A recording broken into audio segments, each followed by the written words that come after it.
Iran जंग में फंसा अमेरिका एक तरफ ईरान से मार खा रहा है तो दूसरी जानिब उसका इत्तेहादी जनूबी कोरिया शुमाली कोरिया के हाथों मार खाने लगा है। ये मामला क्या है? क्योंकि शुमाली कोरिया ने 10 मिसाइल फायर किए हैं। क्या बाकायदा किसी जंग का ऐलान हो रहा है? आमिर रज़ा से बात करते हैं। आमिर भाई, किम जोंग उन इंतज़ार में है कि कोई भी किसी किस्म की कोई हरकत हो जनूबी कोरिया की जानिब से और मिसाइल फायर करें, और इस दौरान 10 मिसाइल फायर किए गए हैं। मामला क्या है? देखिए, बैलिस्टिक मिसाइल्स हैं जो फायर हुए हैं और फायर किए गए हैं एक ऐसे समंदर में जो जापान और साउथ कोरिया की सरहद पर, और यहाँ पर अमेरिका और साउथ कोरियन जो हैं वो अपनी फ़ौजी मशकों का आगाज़ करने लगे हैं। यानी एक ऐसी फ़ौजी मशकें जो सीधा सीधा नॉर्थ कोरिया के ख़िलाफ़ थी। इससे पहले कि ये मशकों का आगाज़ होता, नॉर्थ कोरिया के किम जोंग ने जो है उसने 10 बैलिस्टिक मिसाइल जो हैं उस समुंदर की तरफ फेंक दिए, और जापान ने भी तस्दीक कर दी और दुनिया भर के मीडिया ने इसकी तस्दीक कर दी है कि ये बैलिस्टिक मिसाइल जो हैं चले गए हैं। जिसका आपने जिक्र किया कि ये ऐलान जंग है, तो आपको याद होगा कि मैंने ये बात कही थी कि अमेरिका और शुमाली कोरिया जो है ये आमने सामने आने लगे हैं और चीन और शुमाली कोरिया मिलकर इसको फेंटी लगाएंगे। आपने जो बात की थी मैं बात बताता हूँ। आपने ये कहा था कि इन्होंने थर्ड सिस्टम जनूबी कोरिया से मंगवा के, पैट्रियट और थर्ड सिस्टम इन्होंने जनूबी कोरिया से मंगवा के मशरक़ वस्ता में इंस्टॉल करने की बातें कि इन्होंने मंगवा लिया। जब इन्होंने मंगवा लिया तो इसका मतलब इन्होंने जनूबी कोरिया को ख़तरे और रिस्क पे डाल दिया। मैंने ये कहा था कि भूखे शेर का चारा बना दिया। जो लफ्ज़ मैंने इस्तेमाल किया वो करूँगा कि भूखे शेर का चारा बना दिया। देखें, इस बात को कहे हुए अभी 2 से ढाई 3 घंटे हुए होंगे। हाँ जी, बिल्कुल बिल्कुल। और ये खबर आ गई, ब्रेकिंग न्यूज़ आ गई। कोई उस वक्त इंटरनेशनल मीडिया ये बात नहीं कह रहा था, और नॉर्थ कोरिया ने ये 10 बैलिस्टिक मिसाइल चलाकर सारी अमेरिका की वो जो खुशफहमियाँ हैं उसको ख़त्म कर दिया। देखें, अमेरिका कर क्या रहा था। अमेरिका ईरान के से मार खाने के बाद अपना बहरी बेड़ा जो उसका नॉर्दर्न सी में था उसको लेकर आया यहाँ पर खलीज में। इसके बाद जापान में उसके जो जंगी जहाज़ मौजूद थे, 5000 मरीज वहाँ मौजूद थे। उनको उसने कहा कि फौरी तौर पर रवाना करो क्योंकि हैफा की बंदरगाह पर जराल्ड को ख़तरा है। मैं आपको असल बात बताऊँ, ये 5000 मरीज वहाँ से चल पड़े। पहले इन्होंने पेट्रियट मांगा साउथ कोरिया से, फिर उसके बाद थर्ड मांग लिया कि इसराइल की हिफाजत करनी है।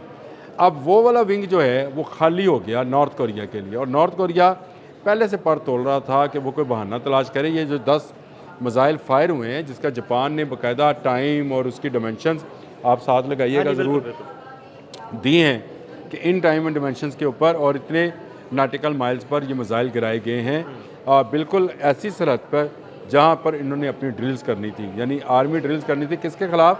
नॉर्थ कोरिया के ख़िलाफ़। तो नॉर्थ कोरिया ने बताया कि ये आपकी नाक है और ये मेरा हाथ है, मुझे मजबूर ना करें कि मैं आपकी नाक पर वो मुक्का मार दूं, मैं हाथ घुमाने लगा। लेकिन ये इससे सिर्फ डराया नहीं, बाकायदा एक तंबी भी जारी कर दिया। ये देखो, ये पहली बात तो यह है कि ऐलान कर दिया है। हाँ जी, ये ऐलान है। मैं अगर इसको आप इससे जंग के अल्फाज में लें तो ये ऐलान है, और इससे ईरान को रिलैक्सेशन मिलेगी क्योंकि अमेरिका की अब सारी की सारी तवज्जो जो कि वो अपने मरीज़ यहाँ पे लेके आ रहा था दोबारा नॉर्थ कोरिया की तरफ शिफ्ट होगी, और उसकी तवज्जो का उस तरफ शिफ्ट होना जो है वो ईरान के लिए एक तरह का रिलैक्सिंग पॉइंट होगा।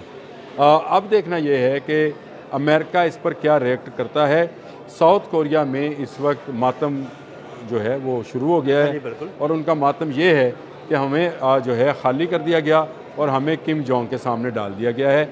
और यही मातम जो है अब जापान में भी होगा, क्योंकि जापान एक मुआहदे के तहत दूसरी जंग अज़ीम के बाद जब हिरोशिमा और नागासाकी पर बम गिराए गए थे तो जापान एक मुआहदे के अंदर फिक्स्ड है जिसमें वो अपने दिफा के लिए अमेरिका की पर मुनसर करता है। मतलब जापान का दिफा जो है ना वो अमेरिकन फ़ौज करेगी, और इसी दफा के लिए वहाँ पर अमेरिकी फ़ौजी अड्डा मौजूद है। और अमेरिका ने बड़ी चालाकी के साथ इसको चाइनीज़ के ख़िलाफ़ इस्तेमाल किया था। चाइनीज़ ने साउथ कोरिया और नॉर्थ कोरिया के रिफ्ट को फ़ायदा उठाया और नॉर्थ कोरिया के साथ हाथ मिला लिया। कल ही मैंने ये खबर दी कि ये हाथ मिला लिया गया है, मिलकर फेंटी लगाएंगे। आज 10 बैलिस्टिक मिसाइल, कल हमने अपने वीडियो में बिल्कुल यही बात की थी कि ये मिलकर फेंटी लगाएंगे, और आज आपके सामने आ गया। मैंने CNN के उस रिपोर्टर का भी हवाला दिया था, शायद आपके पास वो तलाशा पड़ा भी होगा, जिसने कहा कि ईरान के बाद नॉर्थ कोरिया की बारी है। बिल्कुल। और मैंने ये कहा था कि ये अच्छा मजाक है। आप ईरान के हाथों छुटेंगे तो आप नॉर्थ कोरिया तक जाएंगे। ईरान आपकी जान क्योंकि छोड़ेगा तो आप उधर जाएंगे ना। नॉर्थ कोरियन वाकई में आपके इंतज़ार में, ये जो मीम्स बन रही हैं ना, ये गलत नहीं बन रही हैं। वो जो कहते हैं बबलू रो रहा है कि मेरे से कोई नहीं लड़ बबलू रहा, तैयार बैठा हुआ है कि भाई किसी तरह आओ सही। हाँ वो बबलू जो है, मैंने जो मिसाइल बनाया, क्या मतलब मैंने शबरात पर चलाने के लिए बनाया है। ये बबलू जो है किम जोंग को प्यार से यहाँ के लोग कहते हैं, ये बड़े सगीर पाको हिल के लोग, इंडियन भी कहते हैं, हम भी कहते हैं, बंगाली भी कहते हैं, इसको बबलू ही कहते हैं। अब भोला भाला सा लगता है बड़ा वो ताकतवर आदमी, तेज़ आदमी। अब उसने जो है ये 10 बैलिस्टिक मिसाइल फायर किए हैं, जिसकी तस्दीक इंटरनेशनल मीडिया बार बार कर रहा है। ये एक नई जंग है और इससे मैंने आपको बताया कि ईरान को क्या फ़ायदा होगा कि अब ईरान की तरफ जो है तवज्जो कम हो जाए। एक तो तवज्जो कम होगी, दूसरा अमेरिका को मज़ीद फोर्स जो है जापान और कोरिया की तरफ लेके जानी पड़ेगी, क्योंकि जापान और कोरिया का जो है तबाही वो अमेरिका के बर्दाश्त में नहीं आएगी। और इसके लिए मैं आपको एक बात, अगली बात मैं सिर्फ बता दूं, फिर उसके बाद आप बता दीजिएगा कि ये अगली जंग जो है वाकई ही नॉर्दर्न सी में होनी है और शुमाली कोरिया और चीन ने मिलकर ऐसी पेंटी लगानी है कि सुपर पावर अमेरिका नहीं रहेगा। बिल्कुल आमिर भाई, आपने मेरे मुंह में एक सवाल था ना, आपने उसका जवाब दे दिया। यानी ईरान से मार खाने के बाद अब ये शुमाली कोरिया से मार खाने जा रहा है। देखिए, शुमाली कोरिया से तो मार सिर्फ समंदर में नहीं खाएगा।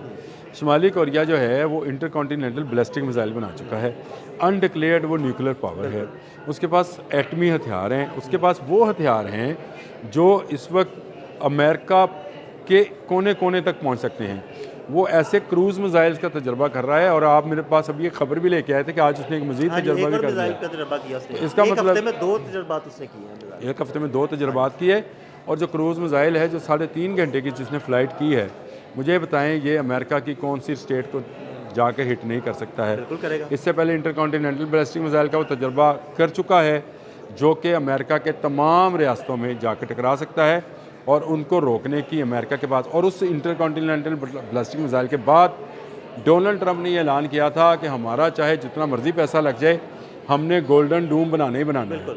आयरन डूम आपने इसराइल का सुना, उसने कहा मैंने गोल्डन डूम बनाना है। गोल्डन डूम इसलिए बनाना है कि जो नॉर्थ कोरियन बैलिस्टिक मिसाइल है ये हवा में बहुत दूर तक चला जाता है और दूर तक जाकर फिर सीधा कोर्स बनाता हुआ अपने जो मुखालफ है उसकी तरफ जाता है। गोल्डन डूम से मुराद ये है कि ये हवा में ऐसे जहाज़ खड़े करेंगे कि ऐसे मिसाइल्स को वहीं पर इंटरसेप्ट कर लिया जाए। अगर एटमी मिसाइल है तो खला में ही वो अगर डिज़ोल्व हो जाए तो वो बेहतर है। लेकिन नॉर्थ कोरिया हर आने वाले दिन के साथ एक नया मिसाइल हमला कर रहा है।